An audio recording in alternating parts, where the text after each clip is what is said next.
Manusia dibuat, dijadikan oleh Allah untuk menjalankan rencana Allah. Jasa saya hanya digunakan oleh kemampuannya Allah untuk menjalankan rencana Allah.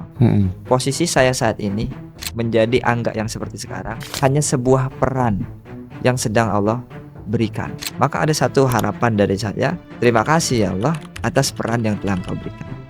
Jika diizinkan, beri saya peran lebih dari ini agar dapat memperluas dalam berbagi manfaat. Kalau saya menguntungkan makhluknya Allah, sama dengan menguntungkan Allah. Kalau saya menguntungkan orang lain, pada akhirnya keuntungan akan hadir kepada saya. Saya percaya dengan itu.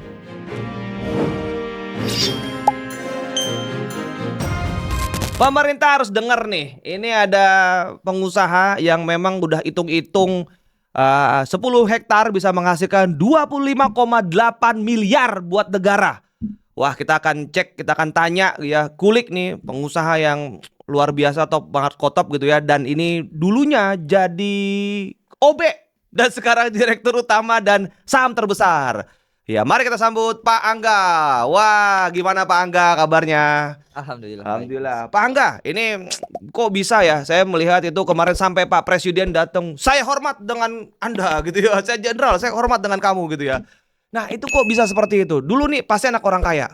Ini gimana nih pasti anak orang kaya? Itu seperti apa? Dan katanya nih OB, apakah bener OB gitu ya? Nah, itu seperti apa Pak Angga? Silakan. Angga itu siapa sih Pak gitu? Ya, terima Silakan. kasih Mas Dimas. Ya. Alhamdulillah ya, saya terlahir bukan dari rahim orang berada. Saya dari orang keluarga sederhana yang posisinya malah rumah tangga orang tua saya harus pisah, sehingga saya banyak tinggal dari belayan kasih sayang orang lain, numpang di rumah Artinya istri orang teman. lain gitu? Belayan ke istri orang lain? Arti istri orang lain apa gimana? Artinya belayan dari orang-orang baik yang mau menerima saya saat itu. Oh, oke. Dari kapan itu? Dari kecil kah? Dari benar-benar orok kah? Dari SD, SMP, Sejak SMA? SD. Oh, dari SD. Ya, SD. Oke. Dulu SD itu seperti apa? Jadi masa seperti itu apakah memang sudah jualan kah atau memang ya seperti umumnya aja, sekolah biasa, kemudian seperti apa? SD itu masih pindah-pindah, ikut dengan orang tua, kadang ikut dengan ayah, kadang ikut dengan ibu, pindah sekolah karena ayah dan ibu itu tempat tinggalnya sudah pisah. Jadi masing-masing mempunyai kehidupan sendiri. Jadi di saat ikut dengan ayah, saya sekolah di tempatnya ayah saya. Saat ikut dengan ibu, sekolah di tempatnya ibu saya. Tapi setelah SMA, ya saya benar-benar SMP benar-benar tidak tinggal dengan ayah ataupun ibu. Itu kebanyakan tinggal di rumah teman. Oh, di rumah teman. Ya, Jadi ilmu kehidupan dari teman gitu ya. ya Temennya dari teman perjalanan ketemu hidup. teman atau teman apa? Teman cewek cowok tuh. Kan ini Cowok. harus jelas gitu ya. Harus jelas teman cewek atau cowok nih? Oh, cowok gitu ya. Cowok. Ya. Oke, terus kemudian SMP, kemudian SMA. Nah, mulai bekerja itu seperti apa? Karir awal itu seperti apa? Saya dulu tuh awal mula kerja di PT, di pabrik, di Yamaha Music Manufacturing Asia sebagai karyawan kontrak waktu itu. Cuma hanya 1 tahun karena saya setelah kerja di situ ada teman saya yang ngajak untuk usaha, akhirnya saya resign dari Yamaha Music Manufacturing Asia itu dan sama-sama merintis usaha teman saya. Merintisnya apa? Itu distro, dan ada distro, ada event organizer, ada studio recording, ada label artist management. Itu tahun 2008. Tahun 2008. Oke. Itu SMA atau SMP Mas Angga? Itu sudah lulus SMA. Lulus SMA. Ya. Nah, turning point-nya kok bisa menjadi seorang developer sekarang ini tuh seperti apa? Ceritanya gimana nih? Awal bener-bener langsung peng gitu loh. Dan apakah kerja dulu kah atau seperti apa? Ya. Kok bisa? Sebetulnya semua kalau saya kaitkan saat ini adalah bentuk kasih sayang dari Tuhan. Jadi permasalahan saya di masa lalu itu membawa saya menjadi seperti ini. Di situ saya harus berterima kasih sama semua masalah saya di masa lalu. Karena berkat masalah itu saya akhirnya dikirim ke Pesona Kahuripan di tahun 2017. Lalu saya diterima dengan baik di Pesona Kahuripan dan mengawali karir saya di Pesona Kahuripan. Saya ya tadi ya nyapu, ngepel, bersih-bersih kaca, nyuci mobil, nyuci motor karyawan semua yang terparkir di kantor. Mungkin yang dinamakan itu adalah sebagai office boy. Office boy. Iya. Wow. Lalu Berapa lama itu? jadi office boy itu Februari 2017. Sebetulnya kemelekatan menjadi office boy itu setelah saya jadi marketing, masih tetap saya mengerjakan pekerjaan bersih-bersih. Lalu saya bahkan menjadi direktur pun masih tetap gitu. Jadi sudah melekat pekerjaan tersebut, durasinya mungkin sampai 2-3 tahun. 2-3 tahun. Biarpun di dalam 1 tahun setelah saya masuk itu saya sudah bukan lagi office boy karena sudah nambah kegiatan saya. Tadi menjadi marketing, menjadi yang ngurus berkas ke bank, menjadi bantu-bantu ngurus perizinan, bahkan sudah diangkat menjadi salah satu direktur dari salah satu perusahaan anak perusahaan Pesona Kahuripan Group. Oh, anak perusahaan. Apa itu kalau boleh tahu? Itu proyeknya namanya Pesona Kahuripan 2. Nama PT-nya Cipta Manunggal Sukses.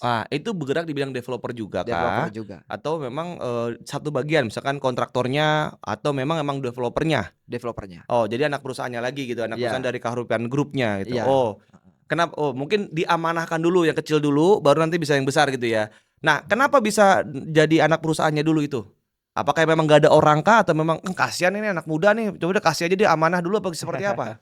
Ceritanya. Ya, saya juga kurang paham secara alasan secara detailnya. Yang jelas saya selalu setelah saya di Pesona Kahuripan saya selalu melibatkan peran Tuhan di situ.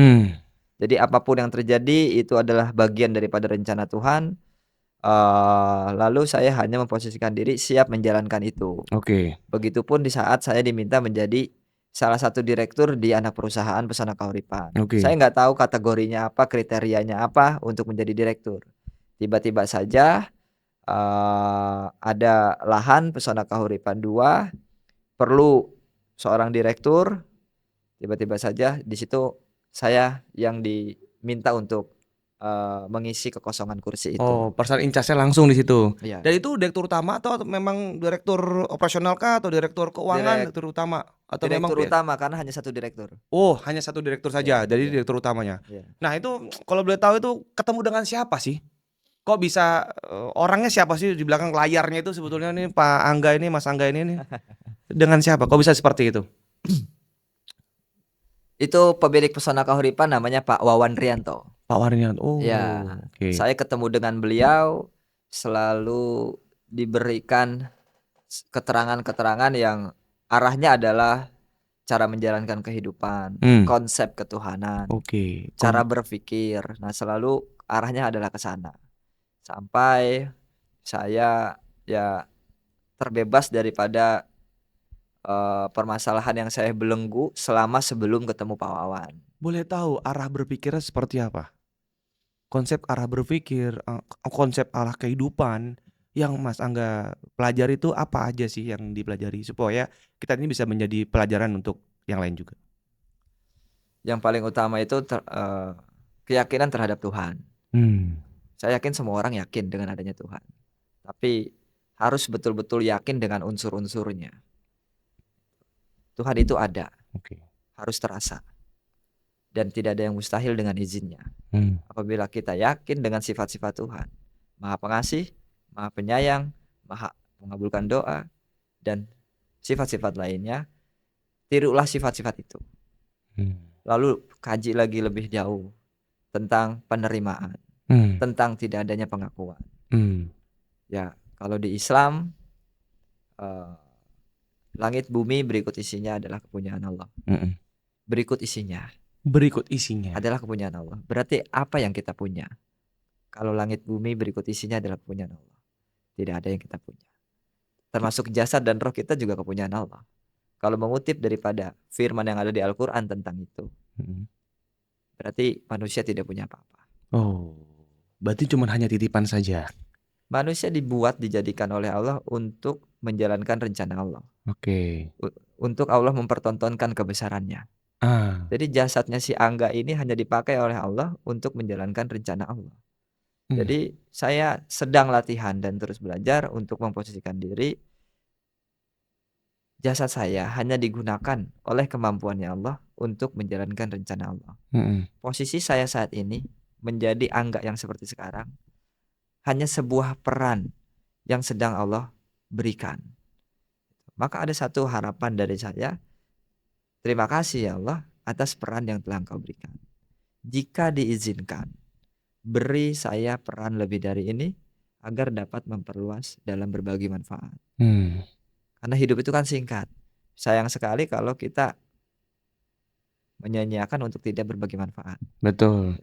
Saya rasa ya yang lebih jauhnya adalah ke arah cara berpikir kehidupan ataupun keyakinan ketuhanan adalah kurang lebihnya seperti itu. Oke, tapi kan Allah bilang gini, tidak ada nasib yang kaum manusia kalau kaum sendiri yang nggak mau berubah. Iya. Kan gitu. Iya. Berarti artinya sebenarnya bukan hanya ke Allah juga tapi juga ke manusia juga dong. Oh iya. Nah. Ibadah yang Allah senangi kan salah satunya ke manusia. Contohnya seperti apa yang Mas Angga praktekkan dalam kehidupan nyatanya? Kalau saya membuat senang Mas Dimas, apakah Tuhannya Mas Dimas enggak senang? Pasti senang dong.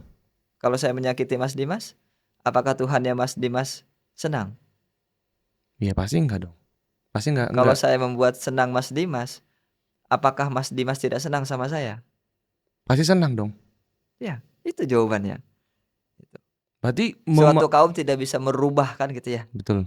Apabila tidak merubahnya sendiri kan gitu. Betul. Manusia itu sebetulnya tidak pernah punya masalah dengan manusia. Oh. Tidak pernah. Jadi? Manusia itu selalu punya masalah dengan dirinya sendiri. Oh, berarti dengan sebenarnya egonya sendiri. Dengan egonya sendiri, ya. Dengan merasa dia paling benar. Ya, apabila dia gagal mengendalikan ego, jangankan dari perkataan manusia, dari tingkah laku manusia aja kadang-kadang tersinggung. Berarti masalah itu bukan dari manusia, dari dalam dirinya sendiri. Artinya adalah memberi arti. Dengan memberi arti kita negatif, ya negatif adanya, positif adanya, benar nggak sih? Iya. Tergantung kita memberi arti sendiri, benar nggak sih? Kalau kita, wah itu nggak benar, ya maka nggak benar. Wah itu karena dia masih belajar, artinya kan dia benar. Artinya semua positif dan negatif tergantung dari memberi arti. Iya, tergantung kita memaknai. Kalau saat ini saya memaknai pertemuan kita, pikiran saya, nafsu saya menilai ini salah yang pada akhirnya ada tindakan yang merugikan orang lain. Artinya saya sendiri yang membuat masalah sama orang lain itu. Gitu loh. Tapi kalau saya selalu berprasangka baik, berdamai dengan keadaan apapun itu, diri saya nggak akan pernah punya masalah dengan siapapun. Wah, penting ini nih. Kalau kita berdamai dengan diri kita sendiri, maka kita tidak akan punya masalah dengan orang lain. Kalau kita sudah berhasil menyelesaikan urusan diri kita, maka kita akan bisa menyelesaikan urusan di luar diri kita. Wah, keren itu, paten itu. Karena ini kan bukan sekedar teori tapi mempraktekkan. Jadi teman-teman ketika ada masalah gitu ya, sebenarnya gini, bukan salah orang lain. Tanyakan diri kita sendiri, salah nggak saya? Salah memaknai atau tidak? Betul, masa memaknai atau tidak. Nah sehingga inilah yang bisa jadi kuat. Dan akhirnya ketika sudah oke lah, dengan tadi belajar tentang ilmu kehidupan, belajar apa lagi? Masa enggak? Waktu tahun 2018 gitu ya, naik setahun, habis itu 2 tahun. Nah terus naik kelas lagi, itu seperti apa? Akhirnya kemampuan Allah akan menuntun kita terus untuk ke arah yang lebih produktif. Akhirnya ke sana.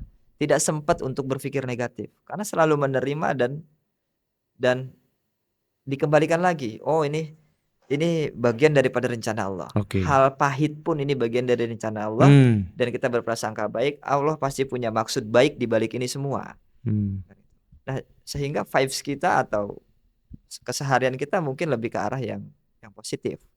Nah, kalau ke arah positif, hidupnya selalu happy, bahagia, kecemerlangannya berbeda dengan orang yang selalu sedih, takut, khawatir. Belajar dari mana Mas kayak gitu Mas waktu itu? Kok bisa tahu gitu? Kadang orang kan ketika belajar itu kan banyak teori. Apakah belajar dari teorika atau memang saya ngalami sendiri? Nah, saya ngalami sendiri tuh dengan apa waktu itu masalahnya? Tentu teorinya ada. Dan sekarang kalau mau belajar itu ada banyak sumber ya. Sehari mau ngaji dari 5 guru, tinggal buka YouTube. Ada yang dari sumber A, B, C, D kan bisa. Cuma prakteknya bukan berarti saya bisa, tidak. Saya tidak bisa. Saya sedang latihan untuk bisa menjadi orang yang dinilai sama Tuhan, menikmati hidup yang sudah Tuhan berikan. Kalau kita mampu mengaplikasikan senang, bahagia di dalam kehidupan sehari-hari, sama dengan sedang mengaplikasikan rasa syukur. Tidak hanya ucapan alhamdulillah di mulut. Beda. Kalau hanya alhamdulillah di mulut tapi kehidupannya tidak bahagia, menurut saya belum bersyukur. Saya hanya sedang latihan itu. Tapi dampaknya memang luar biasa. Banyak sekali kebesaran Allah hadir kepada saya. Hal-hal yang mustahil bagi manusia itu saya rasakan tidak mustahil bagi Allah. Contoh, pada akhirnya saya menjadi direktur utama di Pesona Kahuripan Group dan pemegang saham terbesar saat ini. Pak Wawan tiba-tiba keluar dari pengurus dan minta saya yang menggantikan. Keluar, bisa? Keluar hanya keluar begitu saja, sahamnya ditinggalin untuk saya. Padahal kan ada adiknya, ada anaknya, ada saudaranya. Tapi kenapa ke saya? Nah, menurut saya itu adalah bagian daripada rencana Tuhan. Tidak ada yang mustahil bagi Tuhan. Bagi manusia ini sangat mustahil menurut saya. Apakah ada banyak cerita? Mungkin 1001 ya. Mungkin ada, tapi 1001. Orang yang merintis perusahaan begitu besar diserahkan ke yang bukan mempunyai hubungan darah. Menurut saya ini jarang. Sangat jarang gitu ya. Tapi ini terjadi di dalam kehidupan saya. Itulah yang membuat saya yakin tentang cara berpikir, tentang cara saya mempelajari keyakinan terhadap Tuhan, cara mempelajari ilmu kehidupan, karena saya merasakan hasilnya. Hal mustahil terjadi ke diri saya. Jawaban Pak Wawan kenapa keluar? Satu, untuk menyempurnakan ibadah saya. Agar saya tidak mengakui perusahaan punya saya. Semuanya kepunyaan Tuhan. Usaha punya Tuhan, bukan punya saya, boy, gitu ya. Ini cuma titipan doang gitu loh ya. Wah, keren, top Marco, top ini. Terus kemudian kok bisa mempercayai seorang Angga yang mohon maaf nih, ini lulusan apa dulunya gitu loh ya. Lulusan apa? SD, SMP, SMA gitu ya, atau S1, S2, atau S3, lulusan apa? Saya Kok bisa SMA. Oh, SMA. Ya. S3, SD, SMP, SMA gitu, S3, SMA, iya. SMA gitu. Wah, keren. Kok bisa, apa ya nilai-nilai apa yang pernah nanya nggak sama Pak Wawan? Pak Wawan, kenapa sih saya menjadi direktur utama dan saya saham lebih besar? Pernah nanya nggak? Pernah. Nah, jawaban beliau seperti apa? Angga sedang diperankan menjadi sandaran kepentingan orang banyak di Pesona Kahuripan. Itu jawabannya. Cuma itu saja. Siap saya. Siap ya Allah, mampukan saya. Mantap. Untuk menjalankan rencana. Oke, saya mau tanya nih langsung ya, berapa banyak sekarang karyawan yang bersamai seorang Mas Angga ini? Di tahun awal 2017 berarti memimpin 2017 ya. Nah, sampai 2018 dan sekian sampai sekarang ini 2026 berapa karyawan dan berapa yang lepasan? Kalau karyawan yang digaji kurang lebih 800. 800. Di luar itu sama tukang mungkin 3.000-an. 3.000 lapangan pekerjaan, real lapangan pekerjaan ini. Coba bayangin, pemerintah harus lihat ini, woi. Coba kalau Anda mempersulit soal perizinan, nah ini saya bahas perizinan ini penting banget itu loh. Jadi apalagi seorang developer properti sangat penting terkait perizinan yang disebut namanya PBG atau IMB zaman dulu. Itu seperti apa? Kalau menurut Mas Angga nih. Tapi sebelum masuk ke situ, teman-teman ini saya masih kulik-kulik lagi gitu ya. Terkait apa masa-masa sulit deh, masa-masa sulitnya Mas Angga tuh waktu awal berkarir ini tuh seperti apa? Ya kalau sudah selalu menerima apapun yang terjadi, damai dengan keadaan, sepertinya masa sulit itu nggak ada. Sepertinya kan okay. Gitu ya. Nah karena apa ya? Karena selalu diterima. Lalu di dalam bisnis mustahil kalau tidak menemukan masa sulit. Betul. ada saja masa-masa yang dinamakan masa sulit atau sebuah permasalahan atau pelajaran yang harus dijawab dan diberikan solusi. Itu ada. Terutama masalah kalau di dunia properti itu adalah penjualan ya. Penjualan. Pernah mengalami bahkan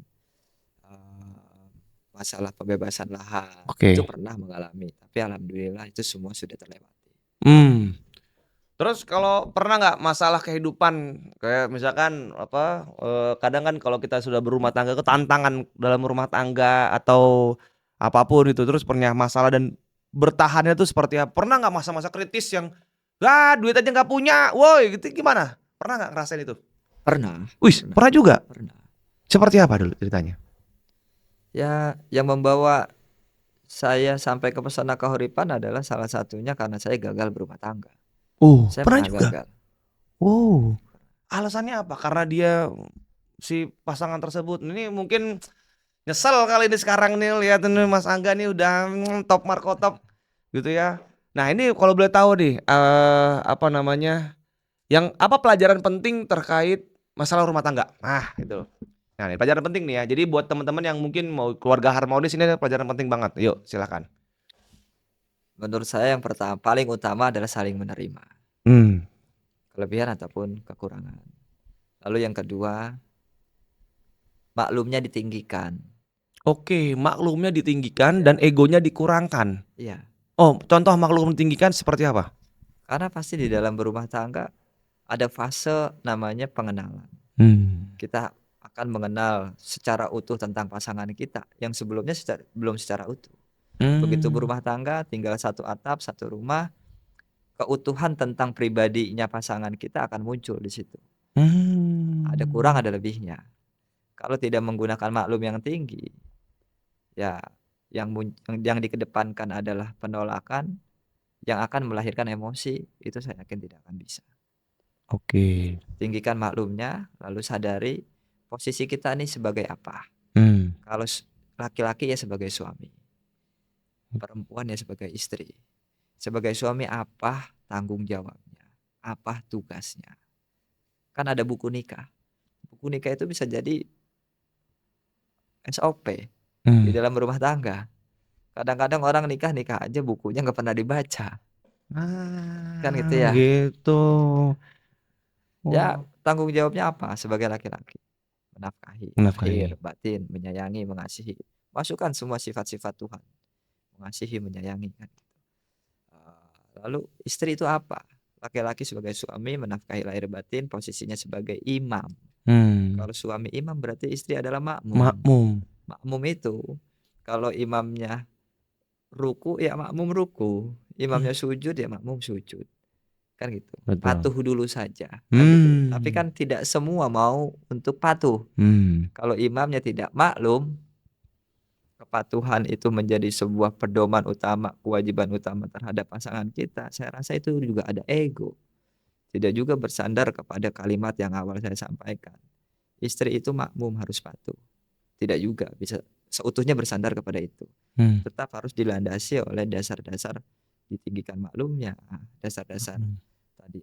Allah aja maha pemaaf, Allah aja maha pengasih, Allah aja maha penyayang. Inilah yang nantinya akan menguatkan keutuhan rumah tangga. Ya, saya bukan orang yang pandai untuk itu, tapi ini adalah perjalanan kehidupan saya. Nah, turning point-nya itu lu bener-bener kok bisa masukkan pasti pernah ngerasain, aduh, saya gagal ini, gagal itu, masalah ini, masalah itu. Yang membuat keyakinan tuh seperti apa? Apakah dulu pernah ya udah ujungnya kembali lagi ke Allah lagi, kemudian ya memang apakah ada guru spiritualnya itu siapa gitu ya, terus kemudian kira-kira mentor yang bener-bener naiknya dari awal nih ya, jadi pernah gagal terus kemudian mentornya itu seperti apa yang bersamai Mas Angga ini? Ya Pak Wawan itu mentornya adalah beliau yang mengawali saya. Syariatnya saya ketemu beliau adalah ibu saya. Jadi saya minta masuk ke pesona kahuripan tuh melalui ibu saya. Minta tolong, saya butuh pekerjaan karena kalau tidak ada kegiatan saya mungkin bisa gila. Karena sedang depresi tinggi. Akhirnya ibu saya ke rumahnya Pak Wawan dan diterima untuk bekerja besoknya di tempat Pak Wawan. Dan disitulah Pak Wawan seperti layaknya guru kepada saya, Hmm. selalu mengajarkan tadi tentang, konsep ketuhanan, cara menjalani kehidupan, cara berpikir, lalu tentang mungkin yang dinamakan spiritual. Tadi tidak boleh ada pengakuan karena semuanya kepunyaan Allah. Mhm. Terus membuat saya ya semakin bertanya-tanya, bagaimana caranya kan. Lalu yakin tentang Tuhan, yakin tentang adanya Allah. Hmm. Tidak boleh hanya kalau enggak yakin dengan adanya Allah, ya sudah serahkan seutuhnya diri Anda kepada Allah gitu. Mhm. Berserah gitu. Tapi ya memang tidak sederhana untuk mampu,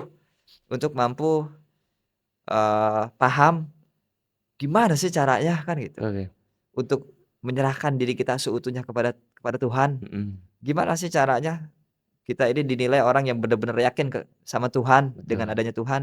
Ini memang tidak sederhana. Perlu intens dan perlu perlu, seorang mentor yang memang, baik dan tepat. Oh. Nah, dari karir yang menjadi seorang pemimpin, itu kan pasti ada aja orang yang nggak suka sama kita. Ya. "Ah, nggak tegas nih. Ah, nggak bener cara memimpinnya. Ah, ambil keputusannya seperti apa?" Nah, mental entrepreneur itu seperti apa di waktu sekarang memimpin dan sebelum-sebelumnya? Apakah semuanya happy, karyawan happy dengan ada nggak yang nggak suka dengan kepemimpinannya Mas Angga? Jangankan tentang kepemimpinan, mungkin tentang kepribadian juga ada aja namanya orang tidak suka kan. Ah, oke. Cuma mampu nggak kita menyikapinya. Oke. Apa yang dilakukan ketika misalkan ada yang nggak suka sama kita dengan kepemimpinan kita, dengan keputusan kita? Saya apabila ada orang yang tidak suka, biarin aja, saya tetap suka sama dia. Oh. Ada orang yang nggak suka sama kita, kita suka sama dia. Iya, gitu aja. Nggak usah kebawa, yang rugi kan bukan saya. Apakah nggak buang energi dan waktu di saat kita tidak suka sama orang? Hmm. Ya tidur jadi nggak nyenyak, makan nggak nyenyak, karena nggak suka sama orang, kan gitu. Ah. Apakah saya mau seperti dia? Enggak, saya tetap suka sama kamu, biarkan. Itu pasti Tuhan yang menggerakkan orang itu untuk tidak suka dengan saya sebagai cerminan. Kalau saya seperti dia, hidup saya akan begitu. Udah saya Mmm. nikmati aja. Oke. Jadi pelajarannya adalah nikmatin aja ketika ada orang yang nggak suka sama kita, justru kita balik, "Saya suka sama Anda," gitu ya, "saya suka sama Iya, kamu." Supaya apa? Supaya pemikirannya jangan sama seperti dia. Karena orang yang nggak suka sama kita, pikirannya udah nggak bener gitu ya, nggak pas gitu ya. mhm. Nah, tapi kalau kita suka sama dia, apapun ya sudah kita damai-damai hidupnya. Wah, ini luar biasa nih. Ini ada pertanyaan juga nih.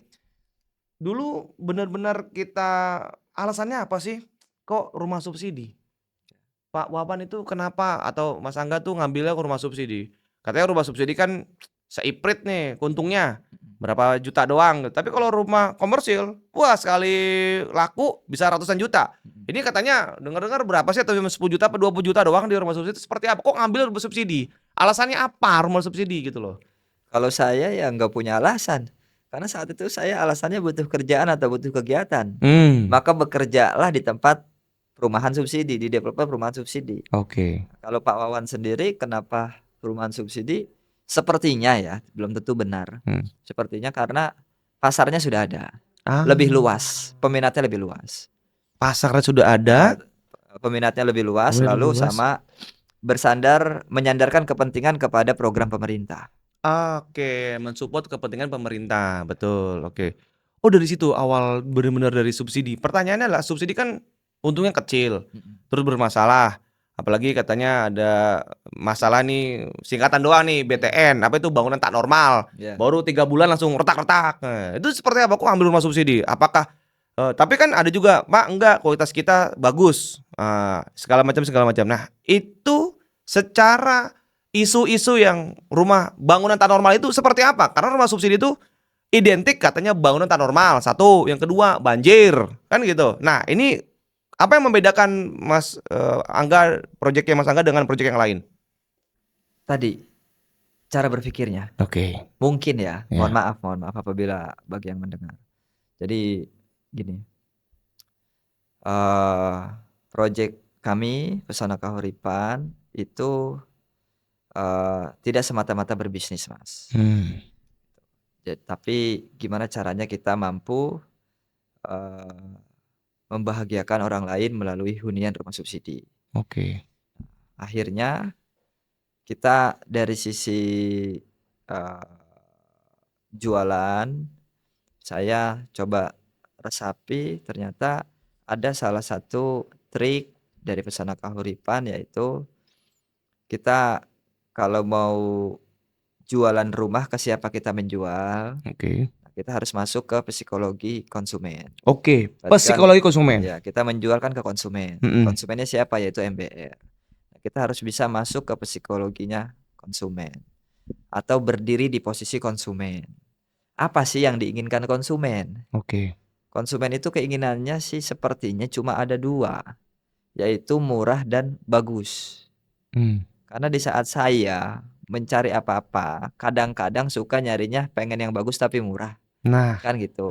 Begitupun mungkin konsumen MBR atau konsumen rumah subsidi mempunyai keinginan yang sama dengan saya, maunya yang bagus tapi murah. Oke. Oke, berarti murahnya sudah dapat karena kita jual rumah subsidi. Oke. Sudah ada bantuan dari pemerintah. Oke. Tinggal bagusnya. Nah, bagusnya ini menurut saya ada 5. 5 apa aja? 5 bagus. 5 bagus. Bagus lokasinya, bagus rumahnya, bagus infrastrukturnya, bagus sarana prasarananya, bagus pelayanannya. Kalau kita menerapkan ini, sama dengan kita sudah memenuhi apa yang diinginkan konsumen atau pembeli. Oke. Kira-kira laku enggak? Oh ya pasti mau dong, laku dong. Karena pengen satu bagus, murah, kualitasnya, layanannya, after salesnya, kemudian lingkungannya, ya pasti mau lah gitu ya. Dan ini laku keras. Nah ini itu yang saya rubah, yang saya lakukan di Pesona Kahuripan. Oke. Jadi perumahan subsidi tidak hanya rumahnya yang dibagusin, tapi infrastrukturnya saya bagusin. Sebelum bangun rumah saya sudah cor jalan duluan.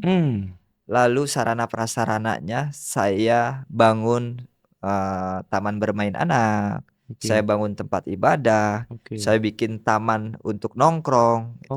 Nah, sehingga di situ hanya namanya saja Pesona Kahuripan rumah subsidi, tapi di mata pembeli rumah subsidinya sudah dilengkapi dengan fasilitas yang lebih daripada subsidi.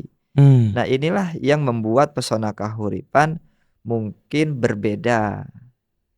Sehingga angka penjualannya pun berbeda, kecepatan penjualannya pun berbeda. Alasannya karena Pesona Kahuripan sudah menyiapkan apa yang diinginkan pembeli. Tuh teman-teman, developer dengerin ya. Itu 5 tadi. Wah, colong nonton lagi, ulang lagi dari awal. 1 adalah bagus rumahnya. 2 bagus infrastrukturnya. Bagus infrastrukturnya. Bagus sarana prasarananya. Bagus sarana dan prasarananya. Ya, bagus lokasinya. Bagus pelayanannya. Wah, karena apa? Pelayanan after salesnya harus jelas gitu ya. Jadi jual aja harus after sales pasti keren banget gitu. Dan yang membuat Mas Angga tuh terus ekspansi dan nanti kita akan bahas tentang income-nya gitu ya. Nah, ini yang membuat Mas Angga itu biasanya cari lokasi seperti apa sih? Apakah dari RCTI? Apa itu RCTI? Rombongan Calon Tanah Indonesia? Atau memang dari manakah bisa mendapatkan tanah-tanah yang luas-luas itu? Dan konflik-konflik apa aja yang biasa dilakukan atau yang ditemui di lapangan ketika pengurusan pertanahan dan perizinan? Kalau nyari tanah tentunya dari namanya orang mencari, pasti informasi atau lini apapun itu ditemui, informasi diterima, namanya mencari. Lalu kalau bicara konflik pasti beragam, namanya developer. Tentang pembebasan tanah, kepemilikan ganda, lalu sudah beli ada yang punya, ada lagi pemiliknya, dan tentunya itu kan sebuah permasalahan di dalam pembebasan tanah. Tapi kami menyikapinya itu bukan masalah, tapi itu adalah bagian daripada seni di dalam pembebasan. Saya rasa budaya Indonesia itu ya duduk bareng ya. Ngopi bareng ya. Iya, apabila saya sudah beli lewat si A, ini tanah milik A, tiba-tiba ada orang katakan saja si B mengakui tanah itu punya dia. Ya kalau tinggal duduk bareng lalu mau bagaimana? Secara Indonesia negara hukum, secara dokumen, kepemilikan, legalitas, siapa yang menang kan gitu. Oke. Saya sering apabila saya yang menang, kalau mau diproses hukum saya akan menang, saya tahu. Oke. Tapi bukan itu yang saya tempuh. Yang saya tempuh adalah ya sudah duduk bareng, Bapak maunya apa? Mas, tapi ini tanah punya saya, iya. Bapak dulu beli, dia korban juga kan. Tapi ini saya beli secara sah. Dulu beli berapa? Sekian. Ya udah, misalkan dulu beli 100.000. Saat ini mungkin harganya sudah 500.000 atau 1 juta. Ya sudah, saya kembalikan aja uang yang dulu dia beli. Artinya itu ada sebuah solusi tanpa harus menempuh jalur hukum. Oh, Kita kembalikan uangnya, dia selamat, kita pun tidak diganggu. oke, betul. Kadang-kadang kita ego ya. Nggak enak, nggak apa nih. Saya udah dari negara Rugi. resmi, rugi dong deh. Ya, Tambahan lagi dong biaya, nggak mau. Ego tuh. itu rugi versi manusia. Oh, rugi versi manusia. Tapi kalau versinya Allah kan enggak. Kan semuanya kepunyaan Allah. Saya duit juga bukan duit saya. Uang bukan uang saya, silakan. Ini untuk makhluknya Allah lagi. Kalau saya menguntungkan makhluknya Allah kan, ya sama dengan menguntungkan Allah. Kalau saya menguntungkan orang lain, pada akhirnya keuntungan akan hadir kepada saya. Saya percaya dengan itu. Maka pesona kahuripan, salah satu niat melangkahnya adalah keuntungan saya adalah menguntungkan orang lain. Pada akhirnya keuntungan akan hadir kepada saya. Kenapa? Kalau kita diawali dengan niat keuntungan saya adalah menguntungkan orang lain, secara tidak langsung kita akan dipaksa menyajikan barang dagangan terbaik. Kalau barang dagangan terbaik, tadi 5 bagus tadi, sudah pasti lakunya. Kalau sudah laku, apakah keuntungan tidak hadir kepada kita? Pasti. Memang untuk menyajikan yang 5 bagus tadi butuh modal lebih, sehingga akan memangkas margin kita. Betul. Nggak apa-apa. Yang penting orang senang. Itu akan membuat kesan baik di mata pembeli tentang barang kita. Lalu Mas Angga jadi rugi? Enggak rugi. Hanya keuntungannya berkurang. Kan gitu. Jadi Tapi pada akhirnya keuntungan saya akan lebih besar daripada orang yang untungnya lebih besar. Nah, ini banyak orang yang bilang begini, Pak, saya rugi jualnya terlalu murah. Bukan rugi, untungnya kurang. Iya. Untungnya sedikit tapi tetap untung, bener nggak? Iya. Ya tapi nggak apa-apa, tapi faktor kalinya. Nah itu itu paling penting. Pada akhirnya keuntungan kita akan lebih besar. Contoh, apabila keuntungan 40 juta per unit. Nah, karena saya tadi mau 5 bagus itu, maka keuntungan saya hilangkan 20 juta, sisanya 20 juta. Oke. Nah, uang yang 20 jutanya lagi untuk lokasi strategis, bangun sarana prasarana, bangun jalan, kan gitu ya. Iya. Saya alokasikan ke sana yang 20 juta keuntungan tadi. Sehingga keuntungan saya menyisakan hanya 20 juta per unit. Anggap saja 1.000, berarti 20 miliar. Kalau nggak saya pangkas tadi 40 juta per unit, 1.040 miliar. Nah, karena saya pangkas dan saya alokasikan ke lokasi strategis, peningkatan mutu bangunan, infrastruktur dan yang lainnya, keuntungan saya hanya sisa 20 juta atau 20 miliar. Tapi dengan seperti itu sama dengan kita sudah memenuhi apa yang diinginkan konsumen atau masuk ke psikologi konsumen. Kalau para konsumen atau para pembeli sudah merasa apa yang dia inginkan saya berikan, dagangan saya pasti laku. Hasilnya 1.000 unit saya 6 bulan. Artinya 20 miliar saya dapat uang dalam waktu 6 bulan. Kalau tidak melakukan itu, ini bisa 4 tahun 40 miliar. Wah, ya kelamaan. Saya 1 tahun 40 miliar. 4 tahun saya sudah 160 miliar. Apakah tidak lebih untung setelah kita berniat keuntungan saya adalah menguntungkan orang lain? Keuntungan saya adalah menguntungkan orang lain. Win dulu orang lain, baru kita win. Oke, kita langsung aja lihat. Coba diputerin. Saya mau lihat proyeknya di mana saja, ada nggak Instagramnya apa segala macam, coba cek mana. Nah ini langsung aja gas, mau lihat dulu proyeknya di mana, terus boleh lihat ya Mas ya. Boleh. Nanti namanya apa? Kahuripan. Langsung aja Pesona Kahuripan. Teman-teman akan bisa cek nih. Langsung aja kalau teman-teman langsung follow aja di Instagramnya Pesona Kahuripan. Apa sih nama? Artinya apa sih Pesona Kahuripan itu? Ya, kahuripan itu kan kehidupan ya. Oh, itu bahasa Sunda? Jawa Barat ya, Sunda. Jawa Barat, oke. Terus kemudian pesona itu artinya apa? Warna ya, pesona. Pesonanya seperti apa ya? Saya juga nggak terlalu paham itu artinya apa. Karena memang yang dari awal udah itu pesona. namanya. Oh, oke, kita lihat rumah subsidi Pesona Kahuripan ID. Ini terjual 15.000 unit tahun 2013. Ini belum update. Ini seharusnya sudah 18.000. Wow. Karena kalau kita cari Pesona Kahuripan di Google itu mungkin banyak sekali. Karena semua sales saya minta bikin akun. Oh ya, terkait masalah akun, jualannya seperti apa tuh Ya. biasanya? Oke. Nah, ini cara saya mau tanya, jualan untuk cara jualan marketing properti khususnya rumah subsidi. Apa yang dilakukan? Nah, Ya kalau kita sudah melakukan 5 bagus tadi atau sudah mampu memenuhi apa yang konsumen inginkan, saya rasa tidak perlu sales atau marketing yang jago untuk menjual barang kita. Saya rasa itu. Oke. Nah, tapi akan lebih masif atau lebih cepat penjualan kita apabila sudah berhasil menyajikan apa yang konsumen inginkan dengan menggunakan banyak tenaga sales. Oke. Saya punya sales 400, Mas. 400 sales. Ya. Wow. Kok bisa? Salesnya yang digaji atau memang dia Gaji. gajian juga? Wow. Oke, terus Tadi sistemnya kok, seperti apa? kok bisa kan gitu. Kok bisa? Ya, berawal dari saya punya mimpi pengen jualan sebulan 1.000. Saya coba, ya Allah, bisa nggak ya jualan sebulan 1.000? Ya, sepertinya bisa.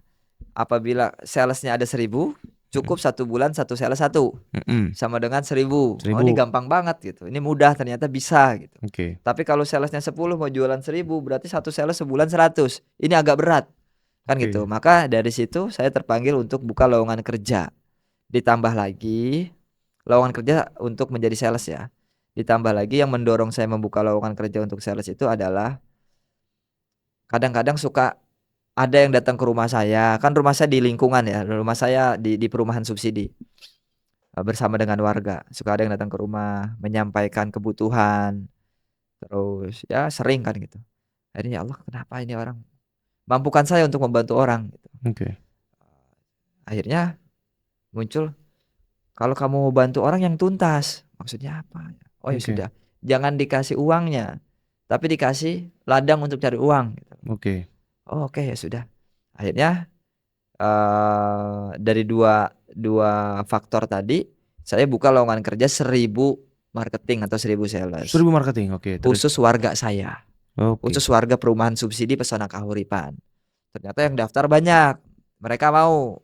Saya di situ tanpa syarat. Lalu dapat 50.000 per hari dan komisi 3.500.000 per unit. Nah, dari situ sekarang salesnya sudah 400.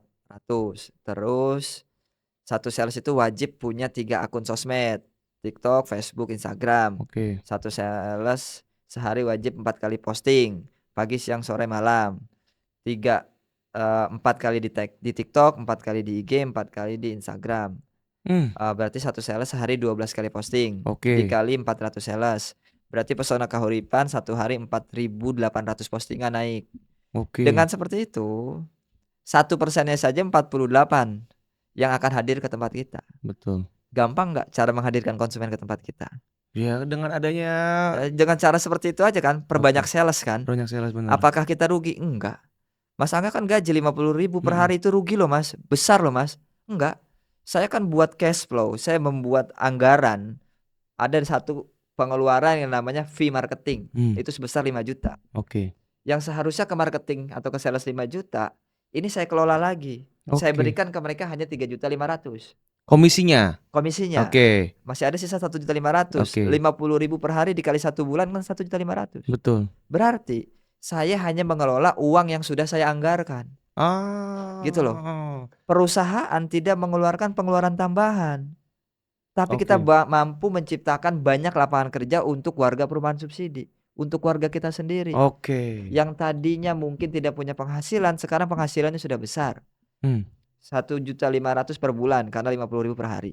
Komisi 3.500.000 per unit. Kalau dia sebulan jualan 1, penghasilannya sudah 5 juta.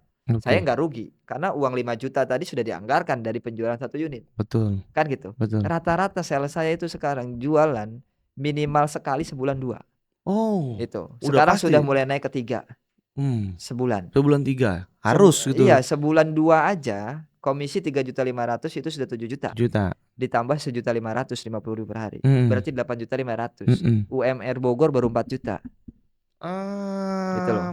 Benar. Nah, sekarang mereka Ada yang jualan sebulan 80, sebulan 80. 100, sebulan 70. Sekarang mereka datang ke tempat saya bukan menyampaikan kebutuhan, tapi memberikan informasi, "Pak, alhamdulillah saya sudah punya rumah 3. Pak, Mas, alhamdulillah saya sudah punya mobil. Pak, wow. alhamdulillah rumah saya sudah direnov." Itu apakah kita nggak bahagia melihat itu?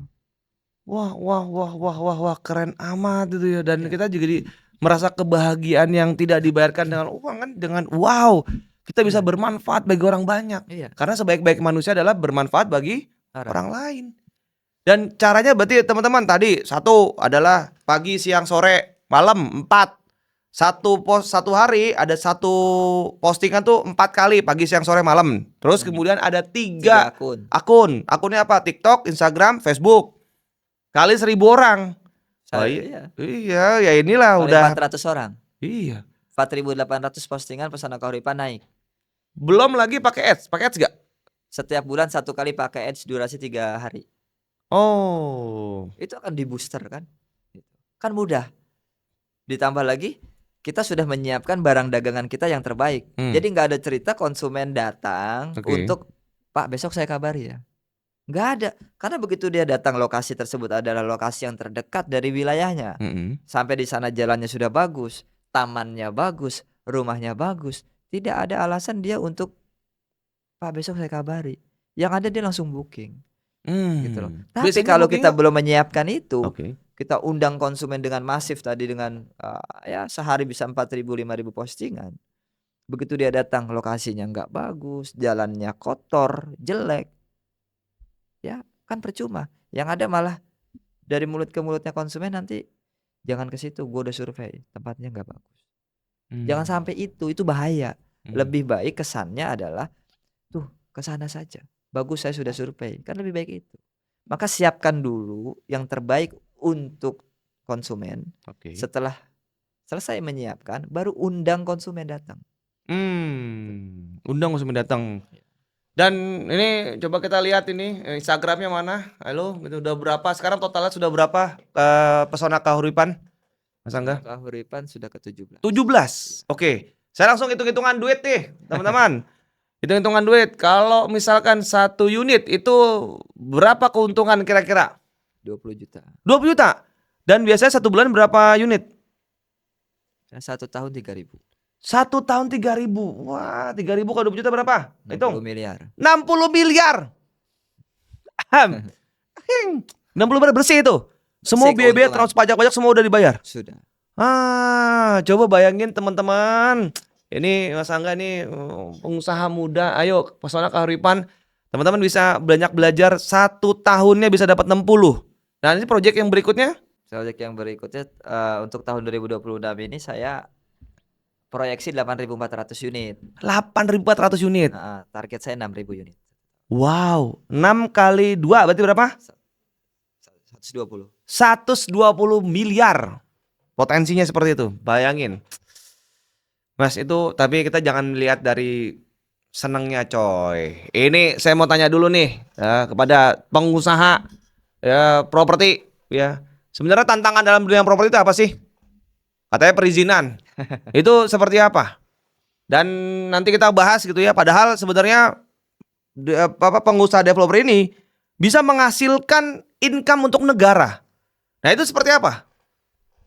Memang saat ini isunya kalau dari sisi supply itu adalah perizinan. Oke. Dengan berbenturan dengan program PSN ya, strategis negara ya. Itu di ketahanan pangan. Oke. Kita di 3 juta rumah. Tentunya di situ berebutan tentang lahan, Oke. tentang tata ruang. Kan? Tapi menurut saya bukan berarti ini tidak ada solusi. Saya yakin pemerintah sedang membereskan ini agar program 3 juta rumah yang baik untuk negara, program ketahanan pangan yang baik untuk negara ini berjalan beriringan dan sama-sama goal gitu. Oke. Cuma tentunya ada dampak daripada itu yang saat ini menjadi isu di teman-teman pengusaha properti tentang perizinan yang menurut saya ya harus segera diselesaikan. Karena kalau saya riset atau saya kaji secara pribadi, ya nggak tahu betul atau salah, banyak orang yang ahli ekonomi. Kalau saya kan hanya lulusan SMA. dari proyek 10 hektar Oke.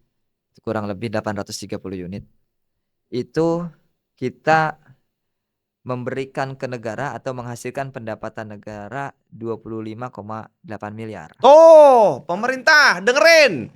Kalau ada 10 hektar dan menghasilkan 830 unit rumah, Anda akan mendapatkan penghasilan dari masyarakat 25,8 miliar potensinya. Ya. Bener nggak? Dari mana datanya? Boleh dilihat data-datanya. Datanya Data tadi yang Excel tadi. Bener nggak sesuai dengan angkanya nih? Ini potensinya nih. Termasuk dari mana aja pendapatannya? Dari PNBP. PNBP, dari pajak dan bukan pajak. Oh, dari pajak dan bukan pajak. Ya, Nah, itu lalu seperti dari apa? Ayo kita bedah, retribusi. kita lihat. Apa aja? Ini bener nggak nih?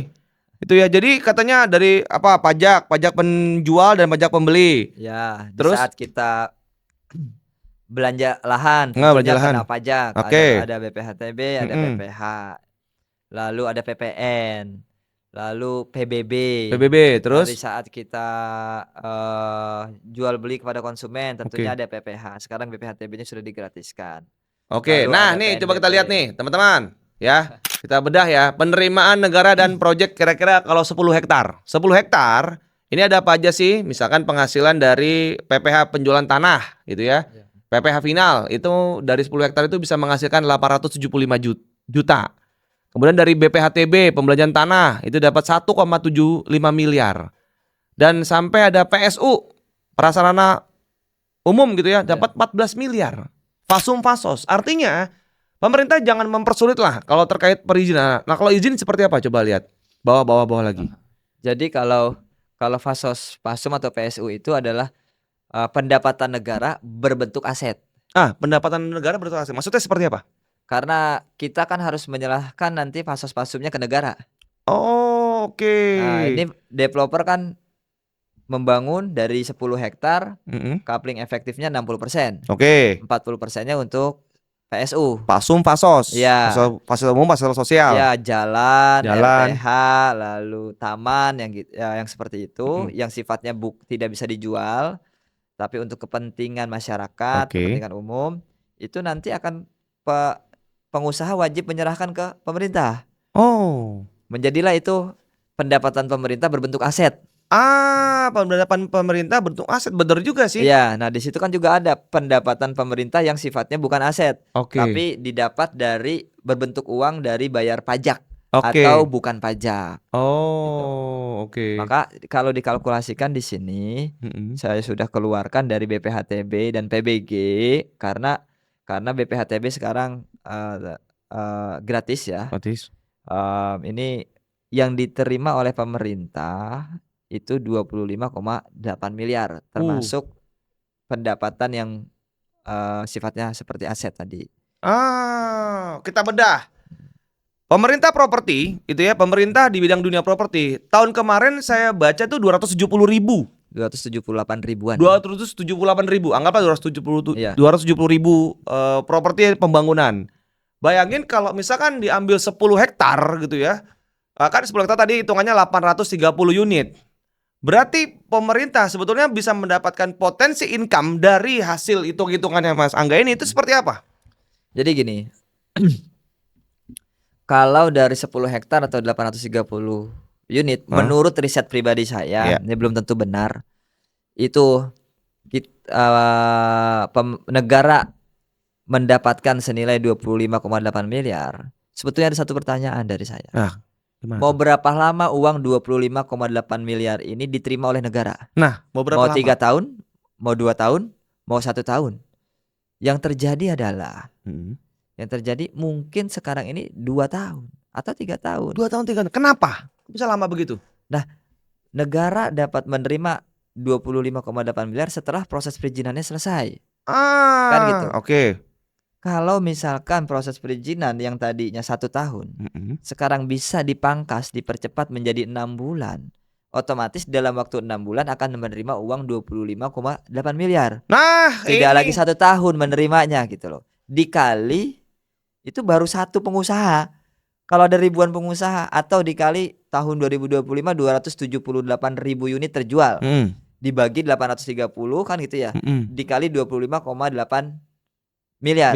Itu kurang lebih kan 6,8 triliun kalau tidak salah. Kurang Saya lebih ada coba langsung aja, langsung kalkulator. Nah, nih biar nggak salah nih, ntar aku tuh salah, ntar potong-potong kita jadi nggak pas gitu. Langsung aja.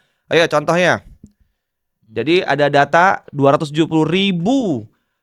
unit di tahun 2025 kemarin. Terus kemudian kalau misalkan 830 10 hektar, berarti itu menghasilkan 25,8 miliar. Kalau dibagi lagi, akan negara itu akan menghasilkan berapa triliun? 8,6 triliun. 8,6 triliun untuk menghasilkan pendapatan untuk negara. Ya, Itu 1 tahun, 1 tahun. ya kan? Bayangin kalau cuman 6 bulan. Dikali 2 aja. Wow, Berarti 17,2 triliun. 17,2 triliun dari satu pengusaha. Atau Dari semuanya? dari realisasi tahun lalu 278.000 unit 1 tahun. Nah, kan itu betul. ya. Iya. 1 tahun 278.000 unit, Unit. menghasilkan pendapatan negara sebesar 8,6 triliun Oke. menurut persepsi atau riset saya. Oke. Kenapa harus 1 tahun? Iya. Bisa nggak dibuat 6 bulan? Sebenarnya bisa aja. Kan bilang begini. Presiden apa yang ngomong? Pertak kelamaan. Ya. Nah ini langsung aja biar cepat gitu ya. Bahkan kemarin bilang Pak Menteri bilang ada yang 10 hari, ada yang bahkan 10 jam juga ada, saya dengar gitu ya. Ini kenapa sih PBG itu tuh lama banget gitu loh. Padahal resminya tuh berapa sih? Berapa lama sih? Apakah 28 hari? Ada yang bilang 28 hari, ada yang bilang 14 hari, ada yang bilang 10 hari, ada yang bilang cuman hitungan bulan. Nah, padahal saya lihat nih, ada yang 6 bulan, ada yang 1 tahun, ada yang 2 tahun, belum selesai. Itu sebenarnya apa? Kalau saya boleh usul gitu ya, yang namanya sudah ada kopian atau bank data. Bank data itu apa sih? Bank data untuk gambar-gambar PBG. Udah pakai itu aja, copy paste, nggak usah bikin lagi dari awal. Itu yang membuat mahal harganya. Ya, karena ya ini konsultan kadang-kadang nih padahal resminya sekian, gratis, ada biaya konsultan. Nah, ini ada oknum-oknum. Nah, menurut Mas Angga seperti apa? Sebetulnya terlalu banyaknya proses perizinan yang harus ditempuh, itu salah satu penyebab yang bikin lama. Contoh gini, kita simulasikan saja. Untuk menjadi developer perumahan, itu pertama harus punya izin yang namanya Pertek. Pertek itu apa? Pertimbangan teknis. Pertimbangan teknis, oke. Nah, misalkan urus Pertek itu ya 1 bulan misalkan. Ini udah cepet banget nih, sebulan. Lalu setelah Pertek harus urus yang namanya PKKPR. Oke, PKKPR. Ya, apa artinya? ini PKKPR itu penilaian kesesuaian pemanfaatan ruang ya. Oke. Gitu. Nah, ini 1 bulan. Waduh. Ini udah 2 bulan nih. 1 Nah, bulan. gitu. Lalu setelah itu Pertek dan KKPR adalah menjadi dasar untuk mengurus izin selanjutnya. Apa saja? Apa saja? Mengurus set plan. Set plan. Kan gitu. Set plan 2 bulan. Waduh, 2 Lalu bulan. urus sertifikat induk. Kan gitu. Ah. Nah, set plan 2 bulan ini, setelah set plan kita harus urus dulu PBG baru boleh ngebangun. Kan tadi Pertek 1 bulan, PKKPR 1 bulan, set plan 2 bulan, udah 4 bulan 4 kan? bulan nih, ya. Lalu sertifikat induk 2 bulan. Ini Ah, udah 6 bulan. 6 bulan. Nah, PBG. Nah, mau ngurus PBG sekarang harus menyelesaikan AMDAL. AMDAL Apabila lagi. luas lahan di atas 5 hektar. Oke. Pengurusan AMDAL ini paling cepat 7 bulan. Ya Allah, Kebayang ya nggak? Karim, pemerintah woi gitu ya. Setelah AMDAL selesai baru boleh urus PBG. Setelah ada PBG baru bangun rumah. Berarti 1 tahun tidak ada pembangunan rumah. 1 tahun hanya ngebuang untuk produksi perizinan. Ya amplop. Kan gitu. Wassalamualaikum. Pemerintah, please tolong dengerin. Ini izin PBG atau perizinan IMB itu tolong dipercepat. Ini loh banyak nih. Ada tadi set plan, PKKPR. Kemudian ada juga adalah Pertek. Wah, itu bikin ribet. Padahal udah jelas nih ya. Pemerintah bahkan Presiden pun sudah bilang ngomong sendiri nih. Pertek. Udah cepetin aja. Oh, Anda sebenarnya kerja apa nggak sih? Keren nggak sih nih? Ini saya itu adalah warga sipil gitu ya. Anda kerja nggak sih? Kalau kerja bantulah masyarakat gitu loh.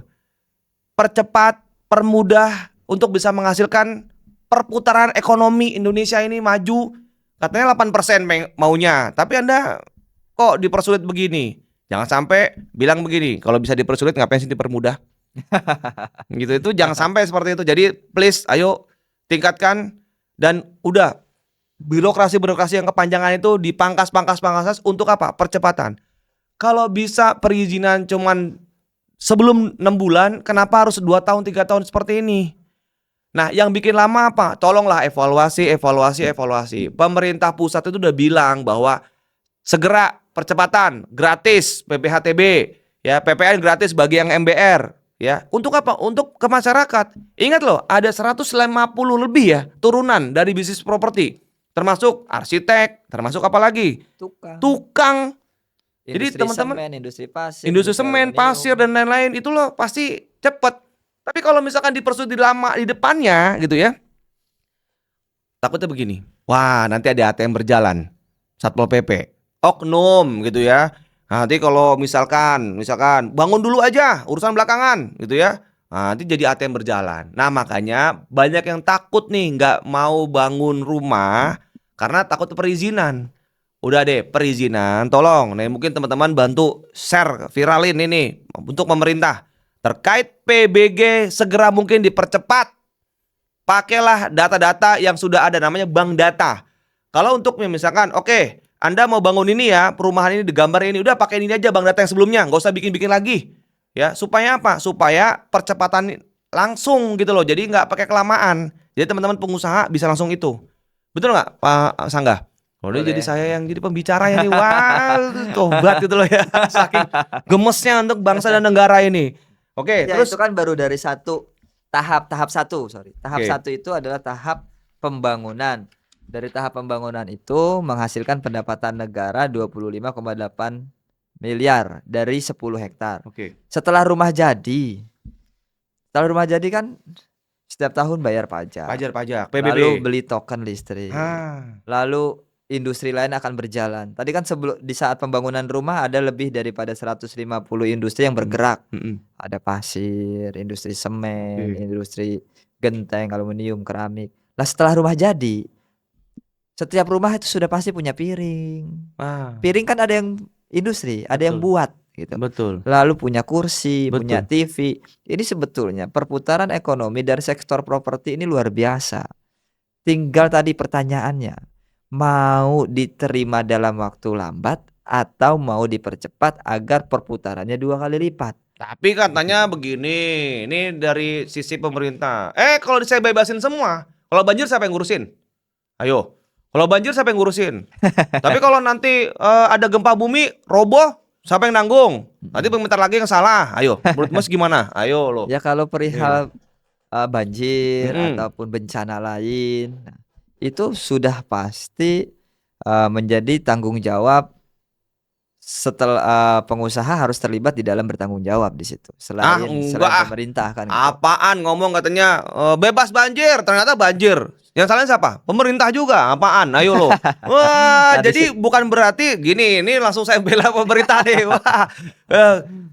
Masyarakat, ya kan? Anda juga harus benar dong. Cara untuk pembuatan propertinya. Jangan cuma sekedar bikin aja, tapi bikin jadi banjir. Nah itu gimana Mas Angga? Sekarang kan kayak di Jawa Barat. Oke. Jawa Barat dengan Pak Gubernur, KDM. Nah KDM tuh bukan menghambat sih, mengerem. Ya artinya menertibkan. Agar tidak ada lagi bencana yang tadi disampaikan seperti banjir ataupun longsor. Maka lokasi-lokasi yang diberikan izin untuk perumahan adalah lokasi yang telah dinilai lokasi tersebut tidak rawan bencana. Nah ini kan sebuah solusi sebetulnya. Tinggal kita para pengusaha carilah lokasi yang dinilai tidak rawan bencana. Cuman regulasinya harus dipercepat saja oleh pemerintah. Arahkan kami selaku pengusaha, bagaimana kami mendapatkan lokasi yang dinilai tidak rawan bencana. Ke siapa kami meminta penilaiannya kan gitu. Lalu dari mana kami tahu lokasi itu tidak rawan bencana. Lalu kalau memang belum sedang dipersiapkan, tolong percepat persiapannya. Karena kalau semakin cepat, ini akan tadi kembali lagi semakin menambah pendapatan negara. Kembali lagi kan dari rakyat untuk rakyat sebetulnya. Betul. Cuman ditampung di negara, istilahnya kan seperti itu. Betul. Ya sebetulnya Saya rasa dari sisi pemerintah juga sedang menyiapkan itu. Cuma kita selaku pengusaha kadang-kadang kebingungan regulasi ini sudah berjalan atau belum. Oke. Dari mana saya tahu, lalu kemana saya agar mendapatkan izin lokasi tersebut tidak rawan bencana. Sebetulnya percepatan itu yang perlu dilakukan gitu ya. Kejelasan gitu yang perlu dimasifkan. Nah, kejelasan. Nah, ini teman-teman nih, teman-teman pengusaha nih bilang nih, halo pemerintah gitu ya, bahwa pengusaha itu mau kok menunggu asal jelas. Misalkan 5 hari, 10 hari jelas nih. Ya. Angkanya berapa, harganya berapa, udah jelas sudah, langsung nggak usah ini. Kadang ada angkanya itu oke lah murah, tapi nggak jelas waktunya. Ya. Bisa sampai 6 bulan, 7 bulan, bahkan setahun 2 tahun. Ada juga mungkin oke lah, daripada ada pungli-pungli, udah yang mau percepatan mahal, resmi negara. Contohnya imigrasi. Percepatan, tadinya cuma hanya 300.000, sekarang jadi 1 juta. Tapi cepat 1 hari. Tapi resmi negara, masuk ke negara. Nah, tapi ini juga kalau memang mau mungkin yang mau cepat gini ya, oke langsung aja bayar ke negara mahal. Artinya apa Bapak yang ada di pemerintahan? Halo gitu ya. Teman-teman, please dengarkan kami sebagai rakyat sipil ya. Teman-teman pengusaha properti untuk mempercepatan dan juga pemberitahuan bahwa lokasi-lokasi mana saja yang memang layak untuk dibangun dan lokasi mana saja yang lebih baik rem atau untuk yang ketahanan pangan. Sehingga kami sebagai pengusaha ini tahu nih, karena kepentingan adalah satu untuk bermanfaat bagi orang banyak, bermanfaat bagi negara, bermanfaat juga bagi konsumennya ya. Sehingga konsumen ini merasa oh ya, negara hadir terhadap kebutuhan masyarakat Indonesia gitu ya.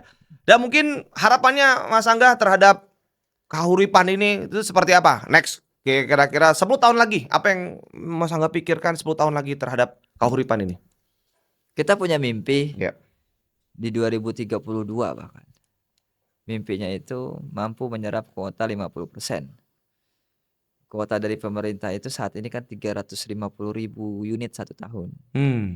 Mimpinya kita adalah menyerap 50%. Wih, keren banget 50%, paling nomor 1 dong. 175.000 unit 1 tahun. Itu mimpi kita. Oke. Mustahil bagi manusia, tapi tidak bagi Tuhan. Dan setelah kita urai, kita hanya butuh 100 grup usaha. 100 grup, misalkan Mas Dimas pegang proyek nih 1.750 unit. Oke. Lalu ini kamu pegang juga 1.750 unit. Sama dengan setahun 1.750 tapi dikali 100 grup. Terjadilah 175.000 1 tahun. Oke. Di situ Mas Dimas megang 1.750 grup. Mas Dimas akan bawa gerbong ratusan orang menciptakan lapangan kerja. Oh, Kan gitu. Artinya saya masuk dalam grupnya kahuripan. Ya, iya. Masuk ke kahuripan terus kemudian kita bagi hasil atau seperti apa polanya? Bisa juga kayak gitu tuh. Iya, pola berbagai macam gitu. Yang jelas ini adalah sebuah mimpi yang tentunya mimpi ini bisa tercapai apabila kita berjalan menuju mimpi itu. Gitu. Apa perjalanan menuju mimpinya? Ya tinggal ditulis 175.000 1 tahun. Bagaimana cara merealisasikannya? Oke, ini butuh dana misalkan 6,3 triliun untuk membebaskan tanah. Itu orat-oratan saya adalah itu. Lalu apakah mampu 1 orang atau 1 perusahaan 1 tahun ngebangun 175.000? Kan enggak. Lalu kita pecah, berarti butuh berapa? Kemampuan yang ringannya berapa? 1 perusahaan itu yang ringannya adalah 1 tahun 1.000 unit atau Gitu 1.750 unit kan gitu. Ya sudah, berarti tinggal dibagi. Oh, saya butuh 100 grup. Butuh menciptakan 100 pengusaha. Kalau menciptakan 100 pengusaha sama dengan menciptakan 1.000 lapangan kerja. Kalau mau menciptakan lapangan kerja seluas-luasnya, ciptakan saja pengusaha seluas-luasnya.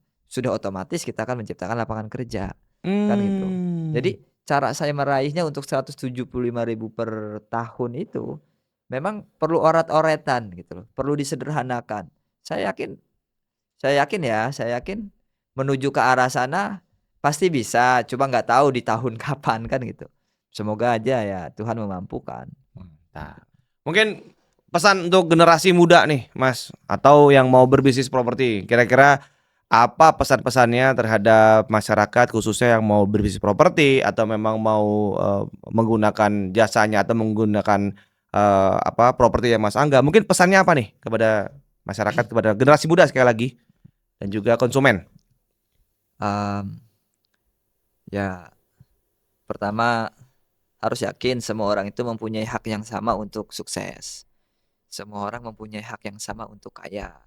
Cuma kadang-kadang kan memang belum mendapatkan kesempatan saja, kan gitu.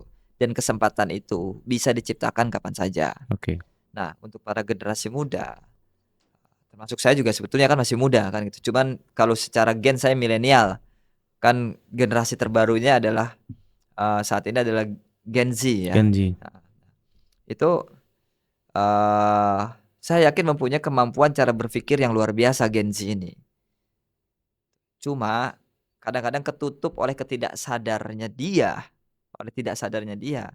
dogma atau doktrin dari Gen X. Gen X itu siapa? Bapaknya. Bapaknya nggak sadar kalau yang sedang dia sampaikan kepada anaknya adalah penyampaian atau cara berpikir di zamannya. Sementara sekarang udah zaman anaknya, kan gitu. Sehingga di sini ketutup. Padahal punya potensi yang besar Gen Z ini. Maka pesannya adalah ya jangan takut karena kita menghormati dan menghargai orang tua. Kita selalu manut gitu. Jangan takut untuk berkarya, tetap patuh sama orang tua. Jangan takut untuk berkarya dan carilah penengah yaitu gen milenial. Karena Gen X ke Gen Z terlalu jauh. Harus ada penengahnya. Penengah dari Gen X dan Gen Z adalah gen milenial. Kan gitu. Nah, gen milenial cara berpikirnya ini situasi dan kondisinya lebih dekat kepada Gen Z daripada Gen X. Betul. Gitu loh. Otomatis ini masa transisinya nggak akan berbeda jauh. Saya punya gambaran 5 atau 10 tahun ke depan yang memimpin adalah gen milenial. Betul. 5 sampai 10 tahun ke depan yang memimpin adalah gen milenial. Gen Z itu nanti. Kan gitu. Gen X akan selesai. Gitu loh. Nah, kalau Gen X yang terus-terusan memberikan cara berpikir atau pandangan kepada Gen Z, ini Gen X nggak sadar kalau yang sedang diberikan adalah cara berpikir waktu di zamannya. Gen Z nggak sadar. Ini kan yang memberikan cara berpikir ini, pandangan ini adalah bapak saya. Saya harus patuh, saya harus nurut, saya harus menghormati dan menghargainya.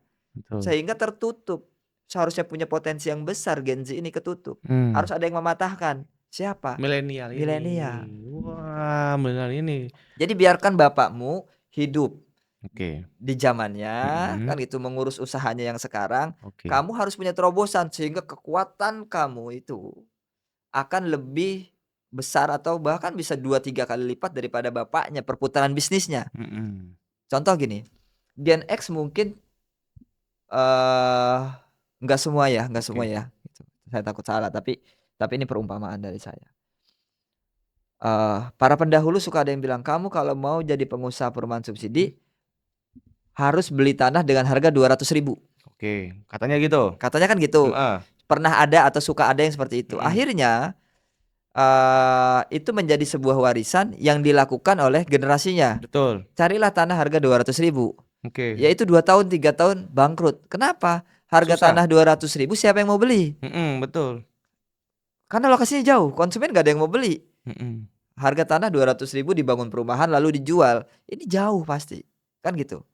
Nah, ini kan sebuah hal yang berlaku di zaman dulu. Zaman dulu harga tanah 200 mungkin masih bisa, kan gitu. Zaman sekarang kan tidak. Ini kan nggak sadar nih, diwariskan kepada penerus. Kan ini bahaya. Betul. Ya sekarang itu zamannya adalah lokasi yang strategis adalah yang lokasinya berada di lingkungan pembeli. Mahal dikit bayar. Karena kalau kita jualan di lingkungan pembeli pasti lakunya. Betul, kan gitu. Betul. Ini yang punya pandangan ini kan gitu. Kebanyakan didominasi oleh gen milenial. Kan gitu. Maka gen milenial harus memutus doktrin atau dogma dari Gen X ke Gen Z. Untuk apa? Untuk mencetak generasi yang nantinya akan memberikan kontribusi yang besar kepada negara. Kita tidak bisa merubah budaya yang sudah ada. Yang bisa kita lakukan adalah menciptakan budaya baru melalui cara berpikir baru, sehingga nanti budaya baru gelombangnya akan lebih besar, cara berpikir baru gelombangnya akan lebih besar. Mantap. Budaya yang lama ini akan melebur sendiri ikut ke budaya baru. Sekarang kita mau merubah bapak kita, Pak ini harus gini harus begitu. Kadang-kadang pertama nggak enak, kadang-kadang kamu kamu tahu anak apa kecil. kan gitu. Iya anak Makanya sudah biarkan saja seperti itu. Kita tinggal cetak generasi-generasi baru yang mempunyai cara berpikir yang baru, yang mempunyai apa namanya nantinya budaya baru yang lebih besar, yang akan berkontribusi besar kepada negara, yang pada akhirnya negara kita akan kaya. Yang akan merasakan siapa? Rakyat kok. Kalau negara ini Betul. besar kan ya, Indonesia ini besar, rakyat yang akan merasakan. Cuman untuk besarnya Indonesia mau dimulai dari kapan? Ya, saya sedang menuju ke arah sana. Kenapa saya buka ruang belajar gratis? Wis. Itu dari Sabang sampai Merauke, peminatnya 2.000 orang lebih, yang daftar sudah 1.000-an. Itu gratis. 4 malam penginapannya gratis, terus makannya gratis, transportnya gratis. Gratis itu semua? Iya, tujuan saya adalah itu. Salah satunya. Jadi saya ingin mewariskan cara berpikir dengan berbisnis yang berbeda. Keuntungan saya adalah menguntungkan orang lain, pakai itu. Keuntungan saya adalah menguntungkan orang lain. Ya. Oh, pakai itu keren banget. Betul. Itu loh. Top Marco top. Nantinya mereka akan menjadi pengusaha yang tidak takut rugi dan akan menyajikan barang terbaik karena ingin menguntungkan orang lain. Kalau semakin banyak pengusaha yang seperti itu, perputaran bisnisnya cepat, kan pendapatan ke negara akan cepat. Betul. Gak apa-apa nanti mungkin setelah banyak gelombang itu, budaya baru dan cara berpikir baru saya sudah tidak keumuran, ya nggak apa-apa. Yang penting warisan untuk anak cucu gitu. Wis. Keren banget ini, luar biasa. Ini dari dulu office boy sekarang sudah memiliki 800 karyawan dan 3.000 ya. 4.000 tadi. Kalau dengan tukang Sama tukang sama 3.000-an. Wah, ini membuka lapangan pekerjaan dan ini langsung real. Jadi pemerintah ayo udah melek ya. Dekatlah sama pengusaha-pengusaha lokal di Indonesia ini dan bantu kami supaya kita sama-sama berjuang bareng-bareng untuk 8% target presiden untuk bisa naikkan perputaran ekonomi dunia. Mungkin itu aja dari saya, dan kalau ada masalah gitu ya, langsung aja ayo cari cara. Ikat, kalau ada masalah langsung aja ayo cari cara. Dan jangan lupa subscribe dan nyalakan loncengnya, dan jangan lupa share ke teman-temannya supaya teman-teman bisa dapat inspirasi dari informasi ini. Sampai ketemu lagi, terima kasih semuanya. Salam, mantap.